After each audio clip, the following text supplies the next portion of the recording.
la expropiación indirecta es una forma de atarnos al statu quo. Aquí está el secreto eso del derecho a lo que les extiende la esperanza de vida a lo viejo, a lo sucio, a lo obsoleto, a lo que ya no tiene legitimidad.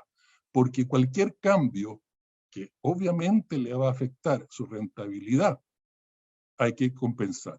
Y el hecho que el cambio sea, por ejemplo, de una agricultura sucia a una más orgánica, genera nuevas oportunidades de inversión, genera nuevas oportunidades de rentabilidad.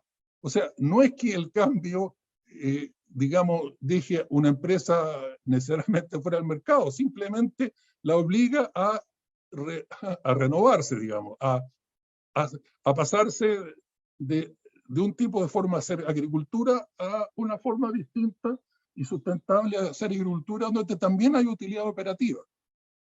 Pero eso no significa que no haya que compensar por lo primero. Entonces, yo sé que el tiempo vuela, pero mira, aquí voy a leer algunas de los juicios que se han hecho por este concepto de expropiación indirecta. Por ejemplo, en México, una multinacional, se llama Cargill, llevó a México a estas cortes porque México colocó un impuesto a las bebidas azucaradas. Y hay que recordar que México es el país que tiene mayor obesidad en el mundo.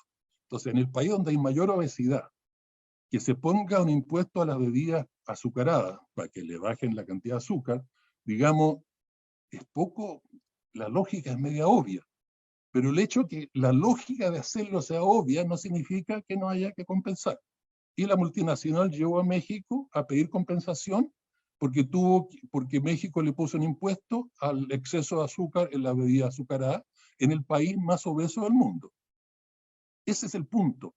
No es que el cambio, o sea, uno podría decir, claro, si el cambio es por maña, es por molestar, es por interferir, es por, en buen castizo, es por joder, uno podría decir, bueno, a lo mejor la compensación tiene más sentido, pero cuando el cambio es por racionalidad, es por democracia, es porque un país quiere hacerlo, la mayoría, o por urgencia, como en el caso de la obesidad en México, da lo mismo, ¿no? Igual hay que pagar compensación. En Canadá, por ejemplo, otra multinacional llegó al gobierno de Canadá, antes que se cambiara el NAFTA, porque prohibió un aditivo tóxico a la benzina, que se llama el MMT. O sea, las que vendían benzina le agregaban un aditivo que es tóxico.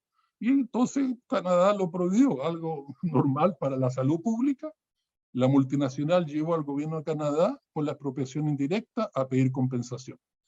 Otra corporación en Alemania llevó al gobierno alemán, cuando el gobierno alemán cambió la política de pasarse de energía nuclear a otro tipo de energía renovable y energías limpias.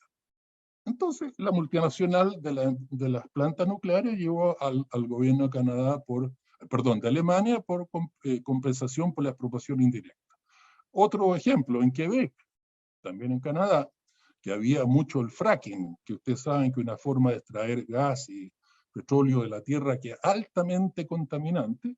El Estado de Quebec, que tiene cierta autonomía por la situación especial de su relación francesa, etcétera, tiene autonomía dentro de Canadá, por lo tanto, prohibió el fracking, la empresa lo llevó a las cortes de fantasía a pedir compensación.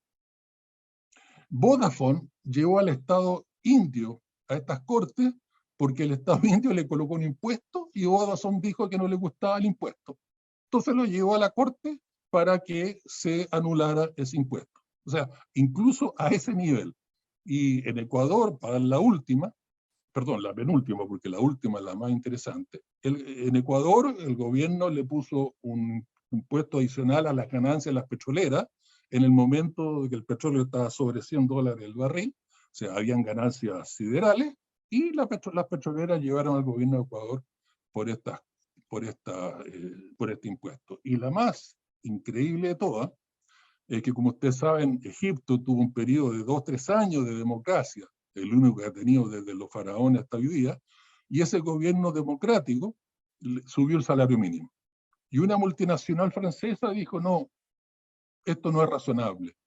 el nuevo salario mínimo es más allá de lo que yo considero razonable, y llevó al gobierno de Egipto a una de estas cortes fantasías a pedir compensación, porque, el salario mínimo había subido más de lo que la multinacional eh, encontraba, entre comillas, razonable. O sea, aquí se define la compensación, cualquier cosa que afecte las expectativas razonables e inequívocas del retorno a la inversión.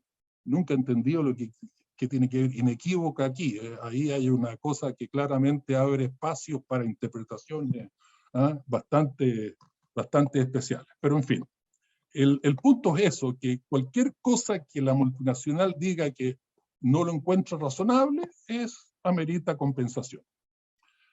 Y bueno, y pasando al otro punto, porque ya el tiempo se acaba, hay temas del medio ambiente, se violan los derechos de los pueblos originarios, el caso de los pesticidas, por ejemplo, que ya no mencioné.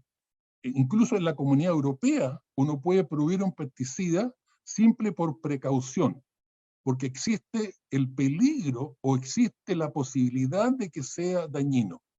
En el TPP dice específicamente que eso no se puede hacer. Hay que probar que es dañino. Ahora, vaya usted a probar que un pesticida es cancerígeno. O sea, digamos, la vara que se sube es realmente enorme. Y finalmente, otro tema de los genéricos. O sea, mucho se habla y la gente que apoya el TPP dice, no, pero si igual después de que se acabe el periodo en el cual los remedios tienen propiedad intelectual, van a poder hacer genéricos. Claro, pero hay una pequeña cláusula, casi desapercibida, que dice lo siguiente. Dice que eso no se puede hacer si todavía hay litigios respecto a la propiedad intelectual de ese remedio.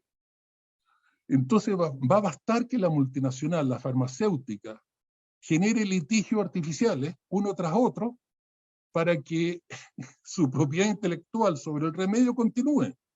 Y Chile no puede pasar al genérico porque hay un litigio todavía, y ustedes saben que esos litigios toman 2 o 3 años, son complicados, y aunque la multinacional lo pierda, no importa, pero gana tiempo.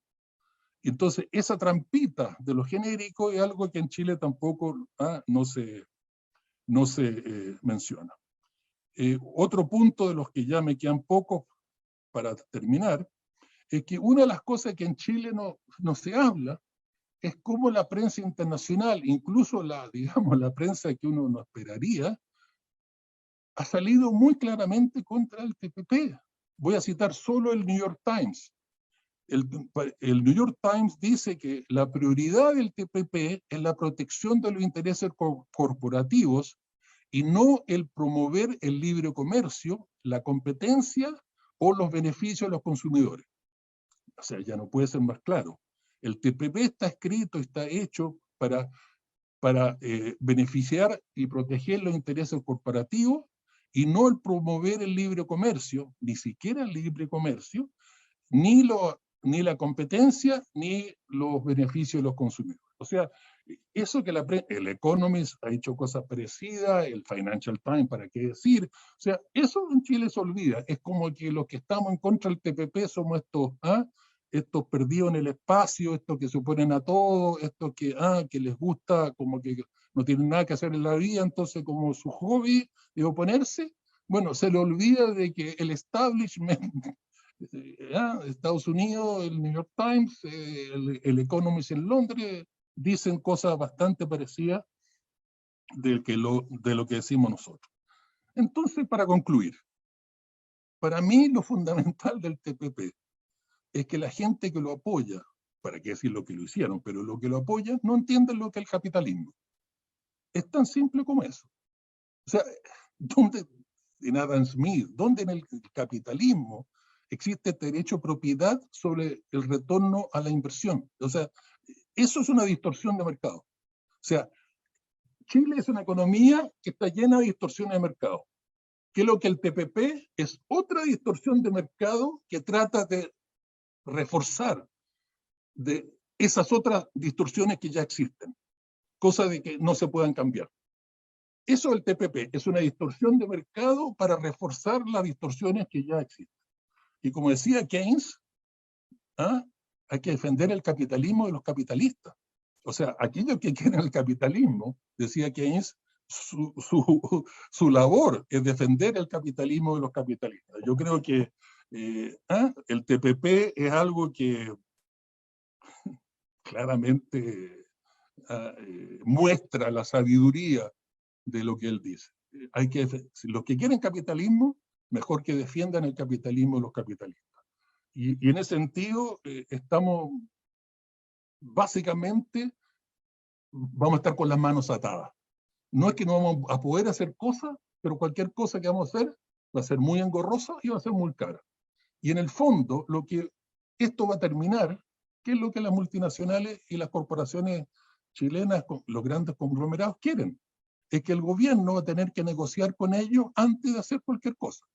Si el gobierno quiere subir el salario mínimo, va a tener que conversar con ellos, así sin que se note mucho, bueno, ¿cuál es el nivel máximo razonable? Si quieren hacer una nueva regulación del medio ambiente, va a tener que negociar con las multinacionales y con los conglomerados chilenos, bueno, ¿cuál es del punto de vista de ella, lo razonable en que uno puede mejorar la regulación del medio ambiente? Si uno quiere hacer una reforma tributaria, bueno, ¿cuál es lo razonable? Si uno quiere hacer un royalty, bueno, ¿cuál es lo razonable? O sea, en el fondo vamos a entrar a un sistema en el cual básicamente las multinacionales y los conglomerados grandes chilenos van a ser una especie de tribunal constitucional. No en el sentido que van a prohibir hacer las cosas, pero van a decir, mire, aquí está la vara, esto es lo razonable. Se pasa, me tiene que compensar. Y eso de facto va a hacer que no se pueda hacer cosas más allá de la vara que las mismas multinacionales, los mismos rentistas fáciles, los mismos que de todo lo que hemos explicado, ellos van a decidir cuál es el límite de lo razonable. Por lo tanto, es difícil subestimar el costo que va a tener para nuestro desarrollo, nuestro bienestar y nuestro crecimiento el entrar al TPP. Es difícil sobreestimarlo. Y yo creo que el TPP en el fondo es un insulto a la inteligencia de los chilenos y las chilenas.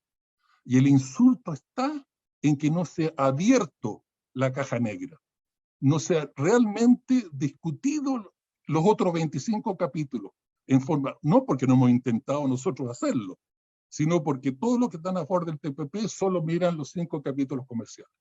Por lo tanto, es un insulto a la inteligencia de los chilenos y las chilenas. Y yo creo que aquí lo único que nos queda es nuestro derecho pataleo. O sea, esta pelea continúa, porque realmente es la peor camisa de fuerza que voluntariamente nos colocamos, cosa de que no podamos cambiar el más de lo mismo, que ya está obsoleto, ya está viejo, ya es algo sucio y algo que no tiene legitimidad.